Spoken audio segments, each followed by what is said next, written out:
তো চলো দেখাই বন্ধুরা, আমি আজ শনিবার কি রান্না বান্না করেছি। প্রথমেই হয়েছে এই যে ভাত প্রতিদিনকার মতন, হ্যাঁ। আর তার সাথে হয়েছে এই যে উচ্ছে দিয়ে তেঁতোর ডাল করেছি, উচ্ছে দিয়ে আর লাউ দিয়ে। এটা কাঁচা মুগের ডাল, রাঁধুনি আর হচ্ছে একটু আদা বাটা দিয়েছি আর তেজপাতা শুকনো লঙ্কা ফোড়ন দিয়ে এই ডালটা করেছি। এটা গরমকালে খেতে বেশ ভালো লাগে এই ডালটা। এটা করেছি। আর ডালের সাথে খাওয়ার জন্য এই যে গোল গোল করে আলু ভাজা হয়েছে। এই যে আমার দুই মেয়ে আবার এই গোল আলু ভাজা খুব ভালো খায় এইটা।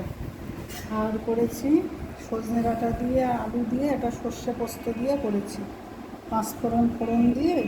এই যে এটা একটু মাখা মাখা করে করেছি, এটা সজনে ডাঁটা দিয়ে আলু দিয়ে এটা। আর হয়েছে এই যে পনিরটা পোস্ত আর টক দই দিয়ে করেছি। দেখো পনিরটা কেমন হয়েছে দেখতে। পনিরটা আজকে আলু দিইনি, হ্যাঁ। তাই শনিবার তো কী করবো, রান্নাবান্না নিরামিষ কিছুই তো বুঝে উঠতে পারি না।